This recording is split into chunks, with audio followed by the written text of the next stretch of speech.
Hoje eu vou te ensinar 3 erros que você pode evitar ao começar a trabalhar com resina. Para quem não sabe, a resina epóxi ela é um material de alto desempenho. Presta atenção nisso daqui para você não achar que você vai fazer um artesanatozinho, que eu tenho repulsa de quem fica fazendo trabalho de resina e falando que é só um artesanatozinho. Não é um artesanatozinho. Você está com material ali que é de alto valor, de alto desempenho. Só é artesanatozinho de resina se você quiser que seja, tá? Então, se liga só. A resina epóxi ela é um material de alto desempenho e alta qualidade e durabilidade.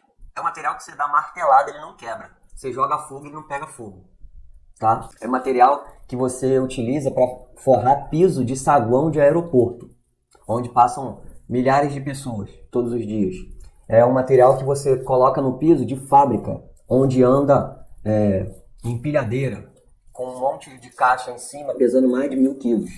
Então, só para você ter ideia, essa mesma resina que a gente utiliza para fazer esses pequenos trabalhos é a resina utilizada em piso de aeroporto, em piso de hospital, em piso de fábrica. É a mesma resina, tá?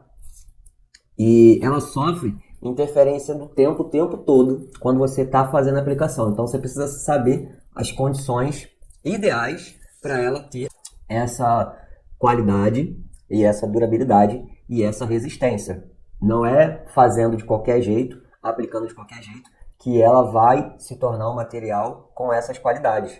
Então você precisa de conhecimento para poder manusear de forma profissional esse material químico de matéria-prima importada. Então, resina epóxi não é um verniz que simplesmente você coloca, faz a coloração, coloca aqui em cima da superfície e que tem uma qualidade duvidosa. Se você não sabe o que aguenta, qual a resistência, você pode colocar comida em cima, se não pode, tá? Não é um material que você pode ficar desperdiçando, fazendo teste louco, gastando um monte de resina, deixando cair tudo em cima da mesa. Aqui você vê, ó, uns pinguinhos que tem, que são normais. Mas em dia de produção que eu estou fazendo, eu cato tudo isso daqui e já utilizo em um outro local. Porque não dá para ficar desperdiçando. Cada grama aqui é dinheiro, tá? Então é um material de alto valor, mas você precisa aprender a usar, tá? Não é um material que você pode... não é um material barato, que você sabe, não é um material barato, é um material de alto valor. E isso é uma das vantagens do efeito oceano, que você pega todas essas qualidades de ser um material de alta qualidade, de alto desempenho, sofisticado, com um toque sofisticado, mas é um material que você gasta muito pouco. Cada camadinha dessa daqui é apenas 1 milímetro. Então é o mínimo que você pode gastar ali para poder você fazer uma arte, tá? Então, apesar de ser um material de alto valor, a gente, nessa arte aqui, a gente gasta o mínimo. Então, você está vendendo ali para o seu cliente, além de uma arte muito bem feita, ele nem sabe muitas vezes o que é as qualidades da resina, tá? Ele só vê a arte, ele fala assim, nossa, que bonito. Mas ele não sabe que aquilo ali vai durar a vida inteira, que aquilo ali pode cair no chão e não vai quebrar, que pode dar martelada, que se for riscado, ele pode reformar, pode mandar polir. É um material que pode receber manutenção. Não é igual um quadro que rasgou já era, tá? É um material sensível em algumas coisas, mas apesar de ser sensível, ele pode receber manutenção e ser reformado, enfim, e ter todas essas qualidades, gastando o mínimo possível. O cliente ele vai ter o valor do produto quando você passar para ele. Então aqui a gente utiliza a camada superficial. E muitas pessoas tentam iniciar esse trabalho sozinho, sem saber de tudo isso daqui que eu estou falando. Às vezes o máximo que ela sabe é que a resina não é barata. Por quê? Porque você vai na loja e você vê, pô, cara, a resina realmente não é barata. Mas ela não sabe todas as qualidades daquele material ali. Ela só tem uma crítica. Ó, a resina é uma qualidade e uma crítica, que geralmente o iniciante tem. Qual é a qualidade? Nossa, dá para fazer um trabalho muito bonito. Qual é a crítica? Resina é cara. E aí o que ele faz? Vou fazer um trabalho, vou tentar sozinho, porque não vou investir em conhecimento, já que eu vou ter que gastar dinheiro com resina. Então, pô, você que gosta de fazer as coisas por si mesmo, provavelmente você vai pensar assim, cara, vou fazer sozinho, não vou ficar gastando não. Gasta daqui, gasta de lá e gasta... Enfim, bom, por não ser um material barato, tentar fazer esse efeito aqui, ó, sem a técnica, costuma sair caro. Por quê? Porque você não conhece o material quando você está começando.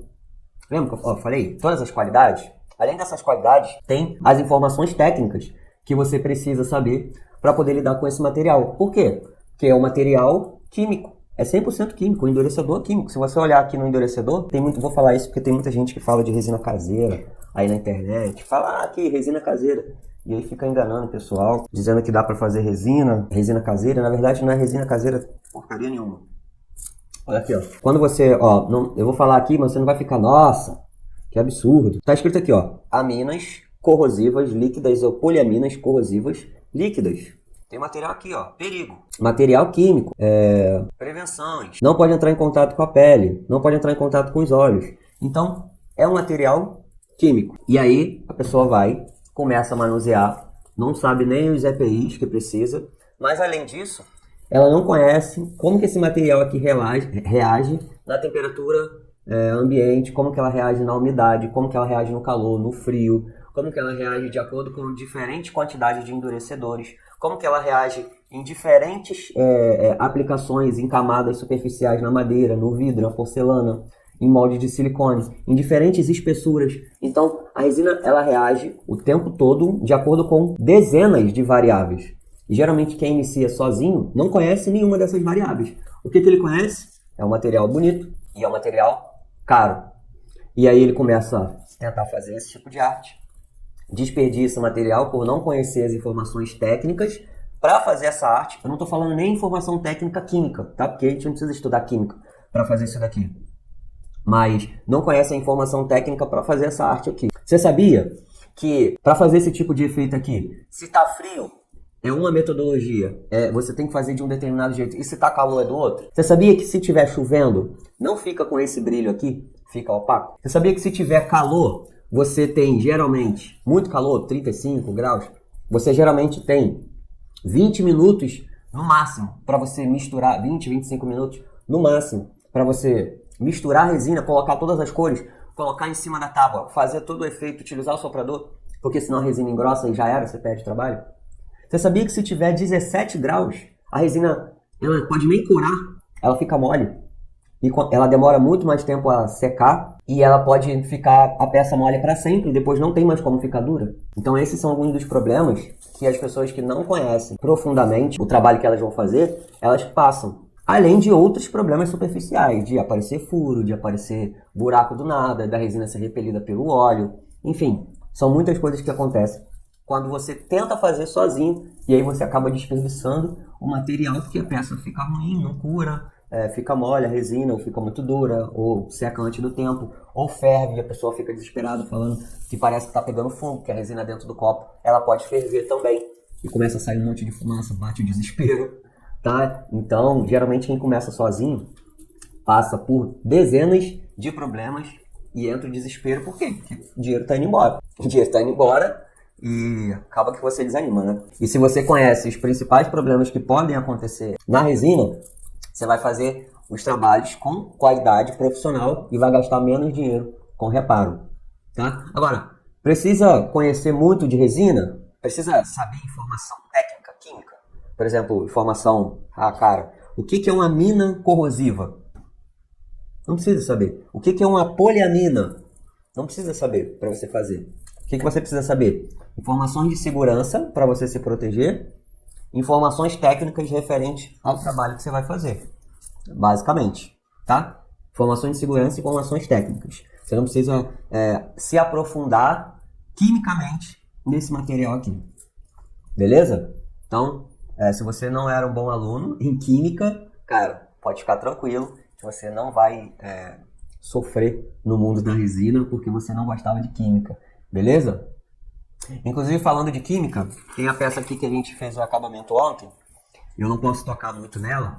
E eu vou te explicar até aqui por quê que eu não posso tocar muito nela. Ontem a gente fez o acabamento dessa peça aqui. Então, o que eu fiz embaixo? Eu fiz uma proteção de fita. Essa daqui é uma fita crepe, tá? De pintura automotiva. É uma fita ideal aí para poder utilizar na resina, porque ela aguenta a alta temperatura de soprador. Na hora de remover, proteger aqui embaixo. E aí a gente fez a camada aqui superficial, porque ontem eu disse que é normal acontecer várias celulites, né? Por conta da aplicação da resina, por causa do aquecimento da resina. Então aparecem muitos furinhos. E esses furinhos acontecem por quê? Porque a gente aquece muito a resina e a resina ela já é uma resina de alta reatividade. Então quando você aquece ela acelera o pico endotérmico dela, é exotérmico, enfim, eu não sou químico, mas é alguma coisa assim, o endo é exotérmico. Ela acelera o pico de calor dela para ela secar. E aí, como ela já é uma resina de alta reatividade, ela começa a retrair muito. E aí ficam vários furinhos, que são chamados de celurites ou olho de peixe. Geralmente isso acontece quando a gente utiliza soprador térmico em camadas muito superficiais, como essa daqui. E para poder corrigir isso, a gente utilizou uma resina ontem, beleza? E aí, ó, essa resina aqui, eu apliquei ontem, 7h30 da noite, 8 horas da noite eu terminei. E ela é uma resina de baixa reatividade. E ela ainda tá mole, tá? Se eu apertar aqui, ela afunda o meu dedo. Por quê? Porque ela é uma resina que, na mesma temperatura ambiente que essa resina aqui, por exemplo, que é uma resina de alta reatividade, na mesma temperatura ambiente, essa resina aqui, em 12 horas, ela já está seca ao toque, que você pode apertar que ela não afunda. E essa outra resina aqui, em 12 horas, se você apertar o dedo, ela afunda, ela marca. Tá? Então, conhecimento de resina também necessário para você fazer até os acabamentos. Qual é o tipo de resina que se comporta em determinada temperatura ambiente. Mas, calma, você não precisa se preocupar muito com isso agora. Informação mais técnica, ainda vai ter muita coisa ainda mais básica, isso daqui é bem mais avançado. Então, eu sabendo como que cada resina se comporta na temperatura ambiente, eu sei que, ó, eu não posso fazer essa peça aqui, por exemplo, em uma temperatura hoje que está de 23 graus, e daqui a 2 dias colocar ela para vender e entregar para o cliente. Por quê? Porque ela ainda não curou. Ela pode estar seca ao toque, mas ela não curou. E aí na hora de embalar, de mandar a peça, podem aparecer várias marcas na resina por conta dela estar numa temperatura e ela está dentro de um determinado tempo que não é suficiente para ela estar com todas as propriedades químicas, mecânicas 100% curadas. Que você pode apertar aqui, não vai arranhar, que ela fica mais resistente ao risco, tá? Então aqui eu fiz essa peça, olha como é que ficou o acabamento dela. Agora tá sem celulite nenhuma, ó. Você olha aqui, ó. Por isso que ontem eu falei, muitas pessoas quando pegam essa peça assim, ela fica com pena de cortar aqui. Então ela acaba pendurando essa peça, fica assim pendurada, porque ela pode se ver aqui, é praticamente um espelho, ó. Se eu colocar aqui, ó, acho que vai dar pra ver a câmera. Aqui dá pra ver o softbox. Então ela fica com um acabamento perfeito. E aí ontem a gente falou como é que faz esse acabamento, o tempo que você precisa para poder fazer. Então, ó, essa peça aqui, eu vou esperar ela secar aí 24 horas para eu começar a manusear ela, que ela vai estar seca ao toque, ao ponto de não causar nenhuma marca de dedo, tá? Esse acabamento aqui chama muito mais a atenção do cliente do que essa mesma arte, mas com diversos furos. Tá? Você valoriza muito mais o seu trabalho quando ele está com o acabamento assim espelhado do que se ele tivesse vários furos. Aqui para vocês não dá para ver, tá? Mas o cliente quando ele pega assim, ele sente a qualidade, porque a resina ela dá um toque sofisticado. E se você está com essa mesma arte, dessa mesma cor, mas está com um monte de furo, esse toque não fica mais sofisticado. Aí, fica até bonito, né? A arte fica bonita, mas não fica aquele toque final, aquele negócio assim, cara, isso daqui parece até um vidro, parece que foi feito na fábrica. Então eu coloco essa peça aqui secando. Então, cara, não dá pra você se arriscar muito na resina sem você conhecer esse material. Porque não é um material reutilizável. Depois que você mistura a resina no endurecedor, você precisa usar tudo, porque já era. Depois que seca, não tem como derreter e ele voltar a ser líquido de novo. Caiu aqui, já ela vira um plástico, não volta a ser líquido de novo. Ah, mas o que eu faço com os pedacinhos? Dá pra fazer o quê? Joga fora. Tá? Não é reutilizável, não derrete de novo. Tem gente que tritura os pedacinhos, né? E aí joga dentro de uma outra coisa para fazer uma outra peça. Mas enfim, você precisa saber que não tem volta. Tá? Misturou a resina no endurecedor, tem que saber o que vai fazer. Porque cada grama ali vai dinheiro. Então você quer fazer um trabalho muito, muito, muito top, muito bonito, igual esses daqui. que eu estou fazendo. Não que os meus sejam os mais bonitos, tem muito mais trabalho muito mais bonito que o meu. Mas se você quer fazer um trabalho muito top, ter ciência de que não é um material barato, então não dá para você ficar gastando dinheiro, tá? É um material caro, mas que se você souber usar, você faz esse tipo de trabalho e vende ele, consegue faturar mais de 3 mil em um mês, como alguns dos meus alunos conseguiram chegar nesse marco. Tem que ter conhecimento e metodologia para criar a peça que você vai fazer. Se for nesse caso aqui, é o conhecimento da técnica do efeito oceano, minimizando os problemas que vão levar o seu dinheiro todo, beleza? Então, ó, vou te falar aqui os 3 medos que todo iniciante comete ao começar a trabalhar com resina. Qual é o primeiro erro que muitos iniciantes cometem na hora de começar a fazer esse tipo de artesanato aqui com efeito oceano? Eles acham que esse artesanato aqui tem concorrência com outro artesanato de resina. Eles pensam assim, caraca, mas já tem muita gente fazendo artesanato de resina. A gente vai ter que concorrer, né? Eu vou ter que concorrer com o pessoal que faz chaveiro, vou ter que concorrer com o pessoal que faz descanso de copo, de molde, com o pessoal que faz descanso de vinho, com o pessoal que faz pingente. Não, esse trabalho aqui ele não tem concorrência alguma. Tá? A única concorrência que você vai ter é você mesmo. Não tem concorrência com ninguém. Por quê? O trabalho de resina em si, ele só é conhecido por 1% da população brasileira, de acordo com os dados do Facebook. Então, cara, você não tem concorrência alguma, nem com nenhum tipo de artesanato. Porque ele é 100% exclusivo. A maioria das pessoas, 99% dos brasileiros, nunca nem viram essa arte aqui. Você já viu, porque você está aqui na internet e você conheceu o meu trabalho, de repente você tem Instagram e está vendo outras peças também, mas você, ó, representa 0,00001% das pessoas que já viram esse trabalho e aqui no Brasil, porque tem gente que já viu que é lá de fora. Então, nem com nenhum outro tipo de artesanato tem concorrência, tá? E com outro artesanato de resina, não tem concorrência, por quê? Porque esse público para que a gente direciona o trabalho é um público bem específico. É um público que gosta do mar, que tem um relacionamento com o mar, que tem uma identificação com o mar. Então a pessoa que ela compra isso daqui, ela não está comprando simplesmente porque é um trabalho exclusivo. Igual as pessoas que fazem outros trabalhos de resina falam, o meu cliente é um cliente que gosta de trabalho exclusivo. Todo mundo gosta de trabalho exclusivo. Quem não gosta? Eu quero algo que seja só eu, que só eu tenho. Todo mundo gosta de ter alguma coisa que ninguém tem. Então, não é só a exclusividade. O cara, ou a mulher que compra esse tipo de trabalho aqui, ele olha assim e ele fala, caramba, parece o mar. Eu sou apaixonado pelo mar. Eu gostaria de ter um pedacinho do mar dentro de casa.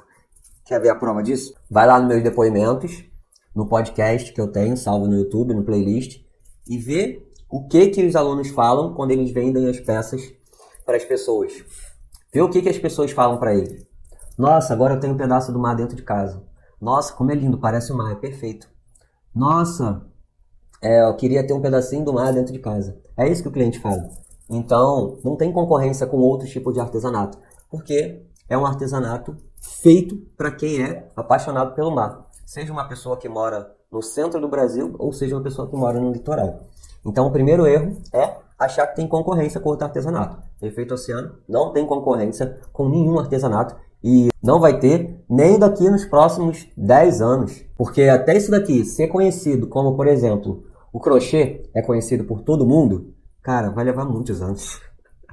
Vai levar muitos anos. Eu nem sei se isso vai acontecer de fato. O segundo erro que muitos iniciantes cometem é achar que precisa de ateliê e muitas ferramentas para iniciar. Pô, se você for ver aqui, eu tenho muitos materiais. Eu tenho resina, pigmento, tem vários pincéis, tem copinho descartável, tem tesoura, tem várias coisas que provavelmente você tem em casa. Eu tenho aqui até escova de dente, pazinha de artesanato para fazer. Mas são todos materiais pequenos, muito baratos, coisas descartáveis, coisas que eu reaproveito aqui para fazer. Então, tem aqui uma pinça, que é uma pinça para poder catar o pelinho do meu cachorro que cai na resina. Mas tudo aqui é coisa que você já tem em casa. A maioria das pessoas já tem em casa. No máximo você vai ter que comprar, pô, copinho descartável, palitinho de picolé. Agora, ferramenta mesmo para iniciar, eu só tenho duas, basicamente. Hoje eu tenho, o que eu uso basicamente são três. Mas para eu iniciar são duas, as que eu mais uso são duas. Dependendo do trabalho aqui, eu só uso essas duas. Que é o quê? Um maçarico, tá? Para poder estourar as bolhas. E um soprador térmico para poder fazer as ondinhas. Isso daqui é o que eu tenho de ferramenta para poder fazer todos esses trabalhos que vocês estão vendo aqui. Eu só uso o soprador térmico para poder fazer as ondas e o maçarico. Aqui, ó, por exemplo, são trabalhos que eu não preciso nem lixar. Não uso lixadeira para fazer um descanso de copo. Esse daqui, ó, é um trabalho que eu não precisei nem de lixadeira. Trabalho decorativo. Essa daqui, ó, não precisa nem de lixadeira. Você pode lixar a parte de baixo na mão. Hoje eu tenho uma lixadeira aqui para fazer alguns trabalhos maiores. Até porque vai ocupar menos do meu tempo. Então na lixadeira eu faço mais rápido do que com a mão. Mas basicamente de ferramenta mesmo, que você tem que comprar, vamos dizer, uma ferramenta, é o maçarico, é o soprador e o maçarico para estourar as bolhas. Aí tem outros materiais que toda pessoa que trabalha com resina tem que ter. Né? Por exemplo, é um termohigrômetro que é para poder aferir a temperatura ali no seu ambiente, para ver qual é a temperatura que está no local que você vai resinar e não no satélite. Né? Você tem que se basear ali com o termohigrômetro e não a temperatura marcada no seu lado do satélite. Isso daí todo mundo tem que ter. Tá? Todo mundo que trabalha com resina tem que ter. Mas de outras ferramentas, cara, eu não tenho nada. Eu não tenho nada caro aqui que me custou, por exemplo, 500, 600 reais. O mais caro que eu tenho é esse daqui, que é meu soprador térmico, que hoje eu tenho o melhor que eu poderia ter. Mas eu comecei com um soprador de 100 reais. Inclusive, vários alunos meus têm soprador de 100 reais e faz esses trabalhos aqui incríveis. Tá? O soprador mais barato que tem. Mas material e ferramenta cara, não tem nenhuma. Tudo aqui é descartável, é reaproveitável. Pô, olha aqui. Escova de dente. Eu tenho escova de dente. Eu tenho um batedorzinho de espuminha para poder fazer as pinturas. Pincelzinho. Tem coisa que a gente vai comprando aos poucos. Aí tem uma trena. Ó, quem não tem uma trena dentro de casa, uma fita métrica, para poder medir ali. Então você vai utilizar muita coisa que você já tem em casa. A não ser que você é uma pessoa que, cara, não tem nada em casa. Não tem nenhuma ferramenta, não tem nenhum material. Não tem uma trena, não tem uma tesoura. Não tem um estilete. Aí você vai ter que comprar alguma coisa. Mas nesse tipo de arte aqui em específico, tá? Não precisa de nenhum material caro ou muitas ferramentas para iniciar. Basicamente, resina epóxi, 3 pigmentos, que é azul, verde e branco, maçarico, soprador e um termohigrômetro. Tá? As outras coisas são os descartáveis. Luva, papel para limpar, palitinho, copo para misturar, basicamente é isso. Você não precisa de gastar muito mais além disso. Tá? E coisa de proteção individual, porque além da luva, máscara também. Para aplicar resina no MDF, tem que aplicar algum produto antes? Não. Se o MDF estiver cru, você aplica direto no MDF. Se for um MDF laminado, laqueado, fórmica, essas coisas assim, o ideal é você lixar para causar uma leve porosidade e aí depois você aplica a resina. Senão a resina descola. O William falou aqui, você está falando só dessas, não está falando da tupi do tico-tico, mas eu não tenho, William. Você só precisa de tupi e tico-tico se você quiser cortar a sua própria madeira. Mas eu não sou marceneiro. E eu não ensino a ser marceneiro. A gente compra madeira já pronta. Tá? E tem muitas coisas aqui que eu mando para o marceneiro, ele corta lá e sai muito mais barato para mim, muito mais rápido e muito melhor. Comprar já pronto, personalizado e só fazer a arte e revender. Não precisa cortar tudo, tá? Você só precisa de tupi e tico-tico se você quiser ser seu próprio marceneiro. Qual que é o terceiro erro muito cometido pelos iniciantes? Com quem começa a trabalhar com resina, que é o medo de gastar resina. Ah, Guto, eu tenho medo de gastar porque você falou que é 1 grama. Cada grama conta de dinheiro e é tantos centavos e eu tenho medo de gastar. Mas quando eu iniciei, eu também tinha medo de gastar e eu gastei muito dinheiro. Eu gastei mais de 12 quilos de resina. Se você for botar aí no papel quanto que dá uma grana bem considerável. E eu gastei mais de 12 quilos de resina, eu praticamente não fiz nada que prestasse. Porque eu não tinha conhecimento técnico sobre o que eu iria fazer. Eu ficava tentando fazer alguns trabalhos de forma aleatória, só fazendo o que geralmente as pessoas fazem. E nenhum trabalho saiu vendável. Nenhum trabalho saiu vendável. Tudo que eu fiz era só teste, teste, teste. Você imagina você gastar 12 quilos só de teste de resina. Não vai nem lembrar. Então, eu conheço muita gente que também já gastou muitos quilos de resina só de teste. E não sai nada para venda. E eu tive medo de gastar, e eu gastei mesmo, e eu não recomendo que ninguém faça isso. Porque dá uma frustração que você gasta muito dinheiro, você não consegue fazer nada que preste, seus trabalhos ficam todos péssimos, e depois você tem que jogar fora ou ficar acumulando dentro da sua casa, sendo um acumulador de peças de resina. Tá? Qual que é a melhor forma? É você buscar conhecimento primeiro naquele produto ali que você quer construir. Específico. Ah, eu quero fazer uma bandeja. Pô, então eu vou buscar conhecimento da bandeja. Ah, eu quero fazer o efeito oceano. Cara, eu vou buscar conhecimento só do efeito oceano. Só da técnica das ondas. Então, o medo de gastar resina é normal, porque eu também tive esse medo quando eu não tinha metodologia nenhuma. Eu não sabia o que eu estava fazendo. Então, eu ficava fazendo teste e gastando material, como acontece com muita gente. Não tem metodologia, não sabe o que vai fazer, fica brincando, né? Fica lá brincando com a resina. Mistura, joga ali em cima, bota uma cor, bota outra, joga para um lado, joga para o outro. E aí, puxa a madeira, aí sai lá a peça cheia de furo, cheia de celulite, com um monte de problema. E aí cai uma frustração, caraca, ninguém vai querer essa peça aqui. Nossa, mas ninguém compra mais peças. Por quê? Porque você não está produzindo peça de qualidade. O material é de qualidade, mas se sua arte não é de qualidade, você não vai vender. Passa a ser um artesanato comum. Um artesanato de fundo de quintal, tá? Não adianta o material ser de alta qualidade se o seu trabalho também não é de alto padrão. Você passa a ser comparado como qualquer outro artesão fundo de quintal, que faz pecinhas para vender de artesanato. E aí, às vezes, quando alguém vai comprar, compra para ajudar. Você não precisa de que ninguém compre para ajudar. Você precisa de que alguém compre para valorizar o seu trabalho. Então, o medo de gastar resina, ele vem decorrente da falta de conhecimento, da falta de método a seguir para você construir algum determinado material, determinado produto, tá? Hoje, eu não tenho mais medo de gastar resina, por quê? Porque quando eu inicio um produto, eu sei que ele vai terminar do jeito que eu estimo. É claro que a resina tem suas variações, mas 95% das peças que eu inicio, eu sei exatamente como que vai terminar. Porque desde a primeira etapa que eu construo, desde o preparo da madeira até a selagem, até a construção das camadas, do acabamento e da finalização, eu sei exatamente como que a peça vai acontecer. Inclusive lá dentro do meu método, eu ensino isso primeiro na teoria para os alunos, no quadro. Ó, você vai fazer assim, assim, assim. Faz esse caminho, começa por essa cor, por essa cor, por essa. Coloca nessa ordem, assim, assim, assim, esse material. Aqui faz nessa temperatura, assim, assim, assim. Então o aluno ele já inicia a peça, ele sabe como é que vai terminar, tá? E aí você, com o tempo, você vai melhorando cada vez mais e você já sabe como que vai ficar o teu trabalho quando você inicia ele. Por quê? Agora eles têm segurança de ter um método para poder construir cada peça e terminar do jeito que você acredita que vai terminar. Claro que, de repente aconteceu alguma coisa, o endurecedor veio com problema, ficou aberto muito tempo, contaminou, pode acontecer do endurecedor ser contaminado, e isso altera na formação das ondas e tal, mas basicamente 95% das vezes que a gente inicia um trabalho, a gente já sabe como é que vai terminar. E a maioria das vezes termina muito melhor do que a gente achava, que a gente estimava que ia terminar, né?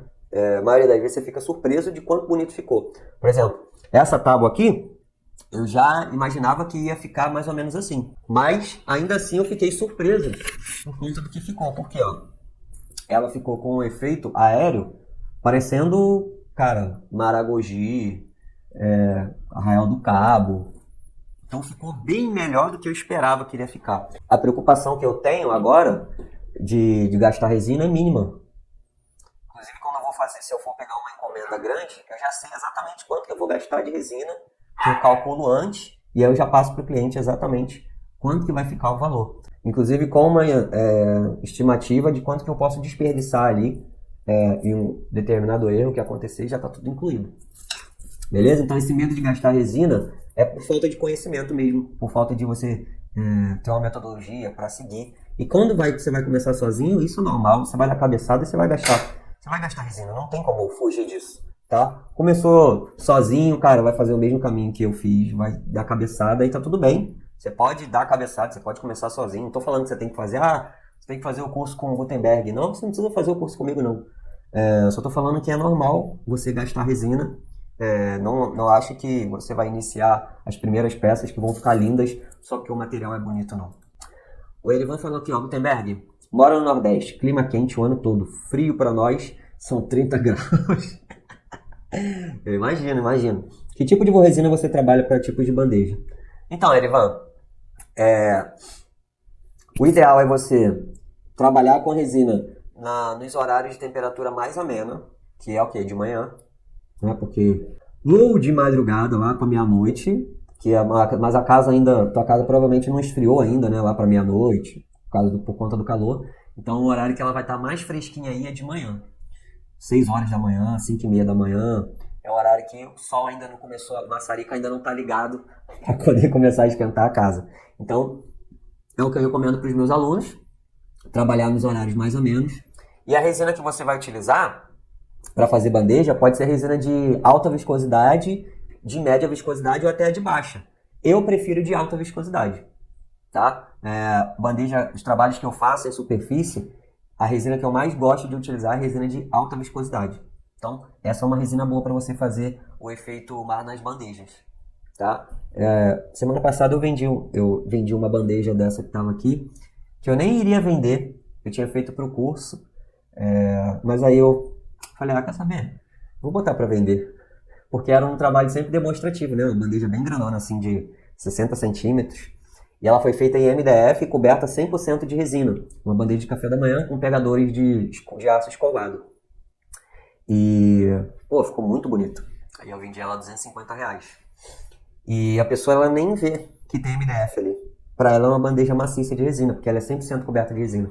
Eu ensinei isso lá pros meus alunos. Cara, muito top. Utilizei 2 tipos de resina para fazer essa bandeja. Resina de baixa viscosidade e de alta viscosidade, tá? E fiz ela no calor também. Mas o ideal é você saber lidar com a resina naquela temperatura ali, naquela determinada temperatura. E escolher as temperaturas mais amenas do dia, tá? Que é essa que eu te falei. E dá para você também utilizar a resina de baixa viscosidade, tá? Para você, quando está muito calor, porque a resina de baixa viscosidade, ela tem um tempo de trabalho maior do que a resina de alta viscosidade. Então anota aí. Geralmente em 30 graus, a resina de alta viscosidade, você consegue trabalhar com ela ali antes dela entrar no estado de gel, que já não dá para você mexer muito, que ela fica deformada. Em 30 graus, uns 30, 35 minutos ali, você consegue mexer nela antes dela começar a deformar.